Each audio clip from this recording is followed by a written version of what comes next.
મિત્રો હવે ઉદાહરણમાં આપેલો કોયડો છે એમાં કેટલીક પ્રક્રિયાઓ પૂર્ણ કરવાની છે, સમીકરણો પૂર્ણ કરવાના છે, એમાં કેટલાક પ્રશ્નો છે એ ખાસ મહત્વના છે, એની ચર્ચા કરી લઈએ। એમાંથી પહેલું છે આ પ્રકાર બનાવવાની બધી રીતો જો તમે આવડી હોય તો બહુ આરામથી તમે પ્રશ્ન સોલ્વ કરી શકો કે ભાઈ HBr સાથે પ્રક્રિયા કરવાની છે આ પ્રકારની।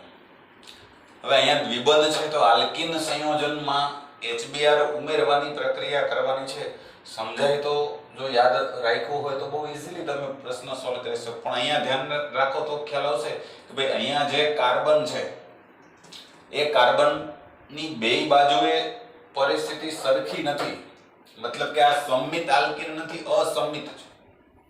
એટલે અહીંયા જે પ્રક્રિયા થશે એ માર્કોનિકોવના નિયમ પ્રમાણે થશે।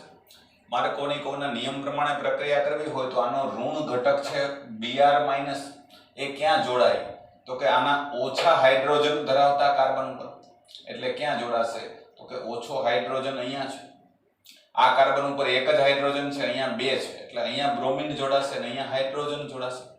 એટલે આ રીતે તમે નિપજ છે એ બનાવી શકો। તમને જવાબ આ રીતે આપ્યો છે, આ રીતે પણ લખી શકો। હવે અહીંયા આગળ એક હાઇડ્રોજન તો છે જ, એક બ્રોમિન ઉમેરાશે, દ્વિબંધ નીકળી જશે અને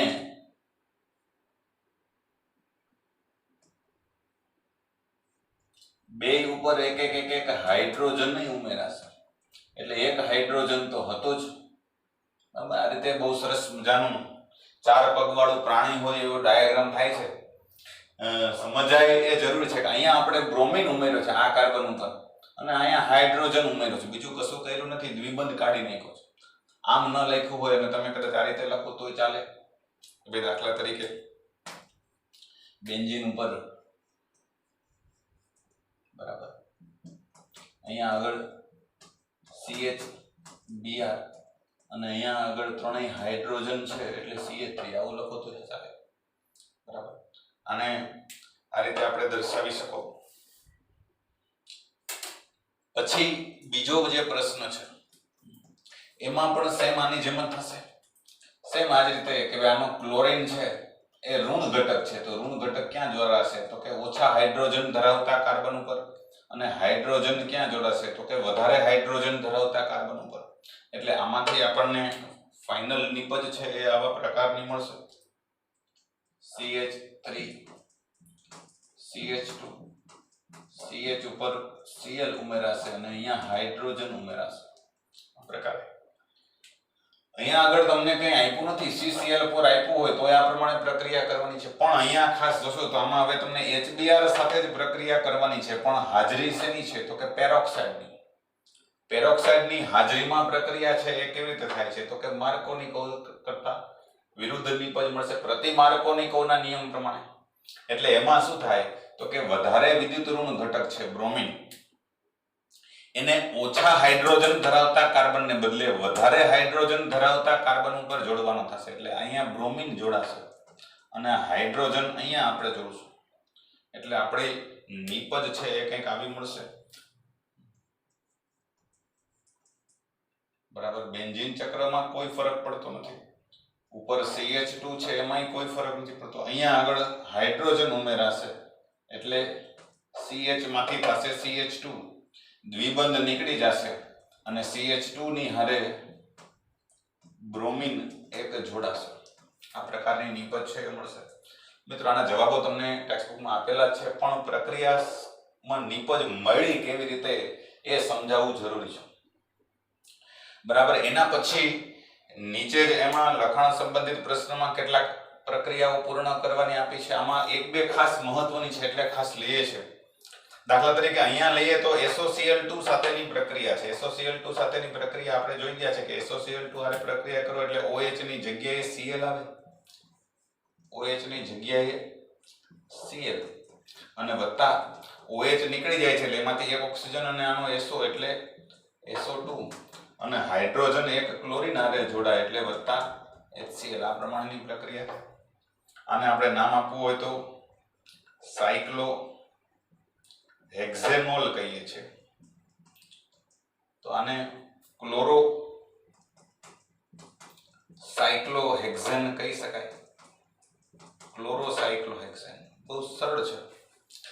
એના પછીની પ્રક્રિયા આ પણ બહુ સરળ છે, બરાબર. સોડિયમ આયોડાઇડની હાજરીમાં અહીંયા આપ્યું નથી, પણ ખરેખર તો શુષ્ક એસિટોનની હાજરીમાં આ પ્રક્રિયા થાય. હેલોજન વિનિમય થશે, બીજું કઈ નથી આમાં. આપણે હેલોજન વિનિમય જોઈ ગયા છે. CH3CH2 બ્રોમિનની જગ્યાએ આયોડિન આવશે અને આયોડિનની જગ્યાએ બ્રોમિન અહીંયા બ્રોમિન સોડિયમ બ્રોમાઇડના અવક્ષેપ ઉત્પન્ન થશે, એટલે તમને આયોડો ઇથેન મળશે.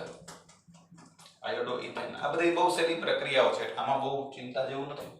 પણ મહત્વ હવે આ બાજુની જે પ્રક્રિયાઓ છે એમાં થોડું ધ્યાન રાખવું જરૂરી છે. પેલું જે છે અહીંયા દાખલા તરીકે, તો અહીંયા આગળ બ્રોમિન સાથે પ્રક્રિયા કરવાની છે અને બ્રોમિન સાથે પ્રક્રિયા કરીને નિપજ તમારે કઈ મળે એ ગોતવાની છે.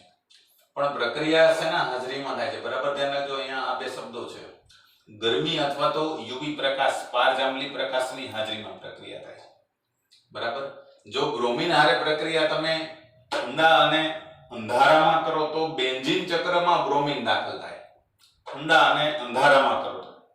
પણ એના કરતા ઊંધું છે, ગરમી અને યુવી પ્રકાશની હાજરીમાં, એટલે પ્રકાશ રાસાયણિક પ્રક્રિયામાં બેન્ઝીનમાં બ્રોમિન દાખલ નહીં થાય, આ શૃંખલામાં બ્રોમિન દાખલ થશે આમાં. તો અહીંયા હવે ક્યાં દાખલ થઈ શકે? બરાબર, મુખ્ય નિપજ જ આપણે લખવાની છે. તો બ્રોમિન અહીંયા પહેલા કાર્બન ઉપર દાખલ થઈ શકે, બીજા ઉપર દાખલ થઈ શકે, પણ આ બીજો કાર્બન છે એ દ્વિતીયક છે. અને આપણે પ્રક્રિયાની ક્રિયાશીલતા જોઈ કે દ્વિતીયકમાં અહીંયા આવો દ્વિતીયક મુક્ત મૂલક બનશે, મુક્ત મૂલક પ્રક્રિયા થશે. દ્વિતીયક મુક્ત મૂલકની સ્થાયીતા વધારે હોય એટલે અહીંયા આગળ બ્રોમિન દાખલ થશે, એવી નિપજ વધુ મળશે. એટલે ખાલી આપણે અહીંયા બ્રોમિન દાખલ કરવાનો છે, બીજું કંઈ નથી. બાકીનું બધું છે એ સેમ જ રહેશે. દાખલા તરીકે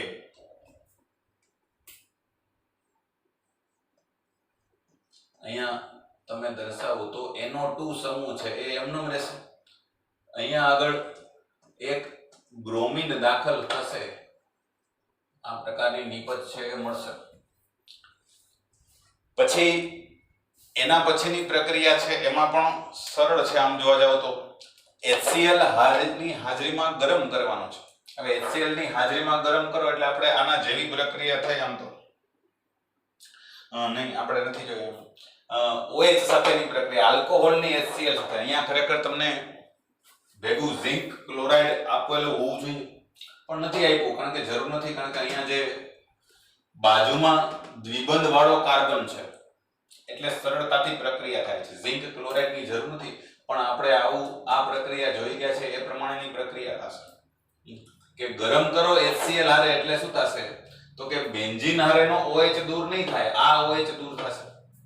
અને એટલે આપણને નિપજ છે એ આવા પ્રકારની મળશે. CH2Cl અને વત્તા H2O. આ પ્રમાણેની પ્રક્રિયા છે એ થશે. હવે અહીંયાથી OH શું કામે દૂર ન થયો? અહીંયા ક્લોરીન કા ન આવ્યો એ ખબર પડવી જોઈએ તમને. શું કામે? તો કે અહીંયા બેન્ઝીન રિંગ હારે OH જોડાયેલો છે. આપણે કારણ એનું જોયું હતું કે જો એરોમેટિક કાર્બન, એરોમેટિક હાઇડ્રોકાર્બનમાં OH જોડાયેલો હોય તો અહીંયા આંશિક દ્વિબંધ લક્ષણ હોય છે. આનું સંસ્પંદન થાય, આપણે જોશું. સંસ્પંદનને કારણે આ જે બંધ છે એ વધારે મજબૂત હોય, આ સહેલાઈથી દૂર થશે નહીં. આ જે કાર્બન છે એ sp3 છે, જ્યારે આ કાર્બન છે એ sp2 છે. બેન્ઝીન રિંગ આરે જોડાયેલો છે એટલે આ OH દૂર નહીં થાય, આ OH દૂર થશે. કારણની સ્પષ્ટતા એક ખરેખર ખ્યાલ આવવો જોઈએ. પછીની પ્રક્રિયા છે HI સાથેની પ્રક્રિયા. તો હેલોજન એસિડ હારે પ્રક્રિયા કરીને દ્વિબંધ હોય તો શું થાય છે? તો કે માર્કોનિકોવના નિયમ પ્રમાણે પેરોક્સાઇડ આપ્યો નથી, એટલે અહીંયા હાઇડ્રોજન તમને ખબર હોવા જોઈએ કે અહીંયા આ કાર્બન જે છે તો એના બે બંધ તો થઈ ગયા, એક બંધ અહીંયા, એક અહીંયા. એટલે અહીંયા હવે એકે હાઇડ્રોજન હશે નહીં, પણ અહીંયા જે કાર્બન હશે એના બે ને એક ત્રણ બંધ થયા એટલે એક હાઇડ્રોજન અહીંયા હશે. એટલે દ્વિબંધ વાળા આ જે બે કાર્બન છે અહીંયા એકેય હાઇડ્રોજન નથી, અહીંયા એક હાઇડ્રોજન છે. તો માર્કોનિકોવના નિયમ પ્રમાણે જો નિપજ મેળવવાની થાય તો આનો ઋણ ઘટક એટલે આયોડિન એ ઓછા હાઇડ્રોજન વાળા કાર્બન ઉપર જોડાય અને હાઇડ્રોજન છે એ વધારે કાર્બન વાળા વધારે હાઇડ્રોજન વાળા કાર્બન સાથે જોડાશે એટલે થશે એવું કે આ પ્રમાણેની નીપજ છે એ મળશે. અહીંયા આગળ જે કાર્બન હતો એમાં એક હાઇડ્રોજન તો હતો જ, એક હજી વધારાનો ઉમેરાશે, એક હજી વધશે. જ્યારે અહીંયા આગળ CH3 હતો ત્યાં આયોડિન ઉમેરાશે. આવા પ્રકારની નીપજ મળશે. અહીંયા આપણે હાઇડ્રોજન બતાવવાની જરૂર નથી. અહીંયા બે હાઇડ્રોજન છે, અહીંયા બે છે, અહીંયા બે છે, અહીંયા ક્યાંય બતાવ્યા નથી તો અહીંયા બતાવવાની જરૂર નથી. ખાલી એટલું જ લખો તો ચાલશે. બરાબર. આ પ્રકારની નીપજ છે એ મળે. નામ તમે ના આપી શકશો પછી. પણ સૌથી મહત્વનો પ્રશ્ન જો આમાં હોય તો એ છઠ્ઠો છે મિત્રો. આની અંદર મોટા ભાગના વિદ્યાર્થીઓ છે એ ભૂલ કરીને આવે છે અથવા તો જવાબ કદાચ યાદ રાખી લીધો હોય તો શું કામે આવે છે એની સમજ નથી પડતી. મિત્રો આની અંદર પ્રક્રિયા કરશો તો ગરમીની હાજરીમાં યુવી પ્રકાશ સાથે પ્રક્રિયા થાય છે. કેટલાક છે એ આવું વિચારશે કે અહીંયા દ્વિબંધ છે એટલે દ્વિબંધ તૂટી જાય, બે ઉપર એક એક એક બ્રોમિન મૂકી દો. જો આવી નીપજ કોક બનાવશે, એક બ્રોમિન આ બાજુ અને એક બ્રોમિન આ બાજુ, પણ જો આવું કરશો અહીંથી દ્વિબંધ કાઢીને યોગશીલ પ્રક્રિયા કરશો તો ખોટું પડશે. યોગશીલ પ્રક્રિયા નહીં થાય. શું કામ? તો કે યુવી પ્રકાશ છે. પારજાંબલી પ્રકાશની હાજરીમાં હંમેશા વિસ્થાપન પ્રક્રિયા થશે. વિસ્થાપન એટલે અહીંયા જે sp3 વાળા કાર્બન છે, બરાબર, મેં તમને એલાઇલિક હેલાઇડની બનાવટ સમજાવી હતી. આ એના જેવો પ્રશ્ન છે. એલાઇલિક હેલાઇડ અહીંયા આગળ યુવી પ્રકાશની હાજરી રાખી છે એટલે સીધો આ પ્રકારની નીપજ નહીં મળે. આ જે ચાર કાર્બન છે, 1 2 3 અને 4, આ ચાર કાર્બન છે ત્યાંથી હાઇડ્રોજન દૂર થશે અને હાઇડ્રોજનની જગ્યાએ બ્રોમિન દાખલ થશે. તો અહીંયા પ્રશ્ન આવે કે આ ચાર કાર્બનમાંથી 1 2 3 અને 4 ચારમાંથી પરિસ્થિતિ જોશો તો આ બે કાર્બનની સરખી થાય અને કે એની બાજુમાં દ્વિબંધ વાળા કાર્બન છે અને આ બે ની સરખી થશે. તો હાઇડ્રોજન ક્યાંથી દૂર કરવું? આ કાર્બન ઉપરથી કે અહીંયાથી? તો એની ક્રિયાવિધિ મિત્રો જો તમે સમજ્યા હોય તો ખ્યાલ આવશે. બે રીતે આપણે વિચારીએ કે ક્રિયાવિધિ સમજીએ તો કઈ રીતે પ્રક્રિયા થાય છે. જો ક્રિયાવિધિ યાદ હોય તો કે યુવી પ્રકાશ છે એટલે પારજાંબલી પ્રકાશ છે એટલે મુક્ત મૂલકો દ્વારા પ્રક્રિયા થાય છે. એટલે પહેલા શું થાય તો કે આ બ્રોમિનનું સમવિભાજન થાય અને બે બ્રોમિનના મુક્ત મૂલકો બનશે. બ્રોમિન મુક્ત મૂલક. હવે આ બ્રોમિન મુક્ત મૂલક છે એ આની ઉપર હુમલો કરશે અને શું કરશે તો કે અહીંયા જે બે હાઇડ્રોજન જોડાયેલા છે, અહીંયા બે હાઇડ્રોજન છે, બે જગ્યાએ બે બે હાઇડ્રોજન છે, તો કાં તો એ અહીંયાથી હાઇડ્રોજન દૂર કરી શકે ને કાં તો અહીંથી દૂર કરી શકે. એટલે હું જુઓ તો બે પ્રકારના મુક્ત મૂલકો બનાવું છું. આવા બે મુક્ત મૂલકો બને.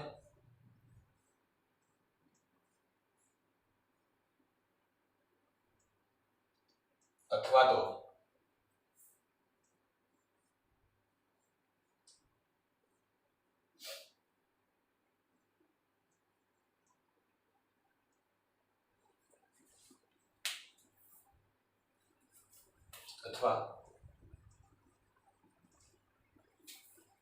આપણે આ બે કાર્બન ઉપરની પ્રક્રિયા સમજ. આ બે લ્યો તો સેમ જ થશે. ઉપરનું જે પ્રમાણ લીધું એ જ પ્રમાણ નીચેનું. એટલે આ બે કાર્બન સરખા છે એટલે ઉપરનો લીધો છે આપણે, નીચેનો નથી લીધો. આ બે કાર્બન સરખા છે એટલે એમાંથી આ બાજુનો લીધો છે. અહીંયાથી હાઇડ્રોજન દૂર થાય, અહીંથી એક હાઇડ્રોજન સમવિભાજન થાય એટલે એક હાઇડ્રોજન મુક્ત મૂલક અને એક કાર્બન મુક્ત મૂલક. હાઇડ્રોજન મુક્ત મૂલક બ્રોમિન હારે જોડાઈ જાય એટલે આપણને મળે શું તો કે કાં તો આવો મુક્ત મૂલક મળશે. અહીંયા કાર્બન ઉપર મુક્ત મૂલક નો ઇલેક્ટ્રોન આવે અને વત્તા HBr નો અણુ છૂટો પડે. હવે આવો મુક્ત મૂલક જે બનશે એ અતિ સક્રિય હોય એટલે શું કરે બીજા સ્ટેપમાં હવે શું થાય તો કે મુક્ત મૂલક છે એ બીજા બ્રોમિન મુક્ત મૂલક હારે જોડાય. બરાબર, બીજા Br2 હારે જોડાશે. બીજા સ્ટેપમાં આવું થશે કે ભાઈ આ જે મુક્ત મૂલક બન્યો છે એની પ્રક્રિયા બીજા Br હારે એટલે શું થાય તો કે આમાં સમવિભાજન થાય પાછું અને બે બ્રોમિન મુક્ત મૂલકો બને. એક બ્રોમિન મુક્ત મૂલક આની હારે જોડાઈ જાય એટલે આપણને નિપજ મળશે. અહીંયા આગળ હાઇડ્રોજન તો હતો જ, હવે બ્રોમિન જોડાયેલો છે. આ હાઇડ્રોજન તો જોડેલો છે જ, એ રાખજો જ. હાઇડ્રોજન આપણે છેક સુધી રાખવાનું છે એટલે તો બ્રોમિન અહીંયા દાખલ થાય. અથવા તો આમાં પ્રક્રિયા કરો તમે તો શું થાય, બરાબર. અહીંયા હાઇડ્રોજન છે, આ મુક્ત મૂલક હારે પ્રક્રિયા કરો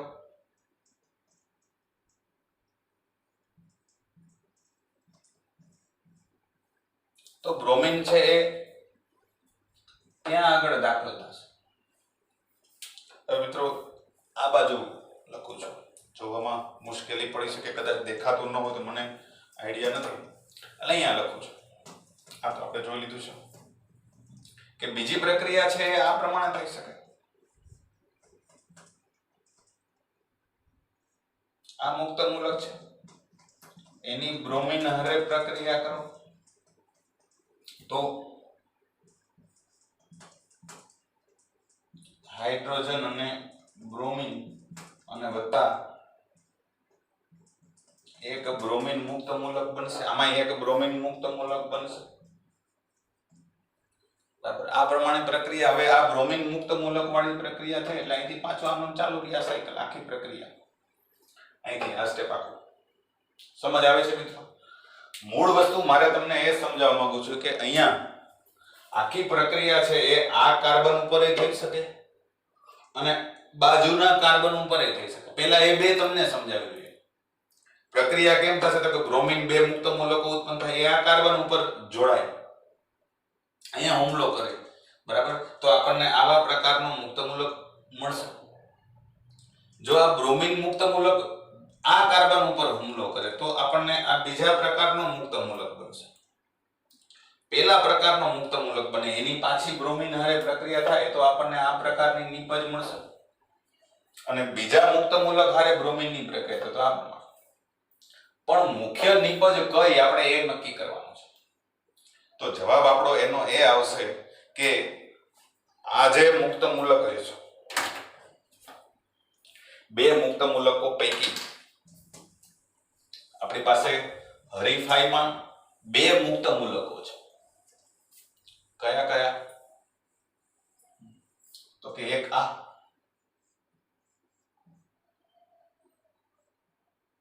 અહીંયા હાઇડ્રોજન, આ મુક્ત મૂલક, અને બીજો મુક્ત મૂલક આવા પ્રકાર, અહીંયા હાઇડ્રોજન છે, બરાબર. આ બે પ્રકારના મુક્ત મૂલકો છે. હવે આ બે પ્રકારના મુક્ત મૂલકમાંથી આ મુક્ત મૂલક છે એ વધારે સ્થાયી થશે અને આ કેવો થશે? ઓછો સ્થાયી. હવે પ્રશ્ન એ આવે કે એવું શું કામ? તો કે એની બાજુમાં દ્વિબંધ છે. જ્યારે પણ બાજુના સ્થાન ઉપર દ્વિબંધ આવતો ને ત્યારે ખાસ મિત્રો વિચારી લેવાનું કે દ્વિબંધ જો બાજુમાં આવતો હોય તો એના કારણે સંસ્પંદન થઈ શકે. એમાં જો બાજુમાં દ્વિબંધ આવતો હોય તો એમાં સંસ્પંદન થઈ શકે એટલે એના કારણે એવા મુક્ત મૂલકો કે કાર્બોકેટાયનો હોય એની સ્થાયીતા વધી જાય. એટલે આમાં બે સંસ્પંદન બંધારણો બને. આના એક તો આ, બીજું તો કે આવા પ્રકાર. આ જે કાર્બન છે, બરાબર, એનું સમવિભાજન કરો. સમવિભાજન એટલે એક કાર્બન ઉપર આ બંધ નીકળી જાય, આ બંધને કાઢી નાખો અને બે કાર્બન ઉપર એક એક એક ઇલેક્ટ્રોન મૂકી દો, બરાબર. હવે અહીંયા હાઇડ્રોજનના કારણે એક ઇલેક્ટ્રોન તો હતો જ, આની પાસે એક મુક્ત ઇલેક્ટ્રોન તો હતો જ, પણ હવે આનું આ બંધનું સમવિભાજન કરો. સમવિભાજન એટલે બે ઉપર એક એક ઇલેક્ટ્રોન ઉત્પન્ન થાય. આ બે ઇલેક્ટ્રોન પાછા ભાગીદારી દ્વારા જોડાઈ જાય એટલે અહીંયા દ્વિબંધ થઈ ગયો. અંદર લખું છું આ દ્વિબંધ થઈ ગયો. તો અહીંયા આવા પ્રકારનું બંધારણ મળ્યું, બરાબર. એટલે ખાસ મહત્વની વસ્તુ એ છે કે આવા પ્રકારનું સંસ્પંદન એમાં થાય છે. અહીંયા એક હાઇડ્રોજન છે, આ હાઇડ્રોજન બતાવવાની જરૂર નથી. બતાવો તો અહીંયા તમે બતાવી શકો કે અહીંયા એક હાઇડ્રોજન છે, આ પ્રકારનું. સમજો બરાબર. અહીંયા આગળ હાઇડ્રોજન બે જગ્યાએ એક એક જ છે, બરાબર. બધી જગ્યાએ બતાવવું હોય તો તમે બતાવી શકો, એક એક હાઇડ્રોજન જ છે. તો અહીંયા એક એક જ હતો, પણ આ રીતે દ્વિબંધનું સ્થાન ફરી ગયું. દ્વિબંધ અહીંયા હતો અને બદલે અહીંયા આવી ગયો. અને કાર્બોકેટાયન છે, મુક્ત ઇલેક્ટ્રોન ફ્રી રેડિકલ અહીંયા આવી ગયો, મુક્ત ઇલેક્ટ્રોન અહીંયા આ કાર્બન ઉપર. આ પ્રમાણે સંસ્પંદન થયા કરે. અને સંસ્પંદનને કારણે શું થાય તો કે આ વધારે સ્થાયી છે, અને એટલે આની પ્રક્રિયા છે વધુ થશે ને એટલે આપણને જે નિપજ મળશે એ કઈ મળશે તો કે આ જે નિપજ મળશે આમાંથી બ્રોમિન મુક્ત મૂલક છે એ જોડાય, બ્રોમિન જોડાય. આ નિપજ આપણને મુખ્ય નિપજ મળશે. બ્રોમિન ની આમ તો પ્રક્રિયા થશે અને વત્તા એક બ્રોમિન મુક્ત મૂલક પાછું મળે. એટલે મૂળ સમજવાની આખી કથા મેં એટલા માટે કરી છે કે ભાઈ આ સમજાવવું જોઈએ તમને કે આ નિપજ શું કામ મળશે. મોટા ભાગના મટીરિયલની અંદર તમને નિપજ રીતે આપી હશે પણ શું કામ એ થાય છે એ સમજૂતી કદાચ નહીં આપી હોય. તો મિત્રો આ પણ ખાસ ધ્યાન રાખજો. આ સિવાય હવે જે સ્વાધ્યાયમાં કેટલાક પ્રશ્નો છે એની ચર્ચા હવે પછીના સેશનમાં કરીએ.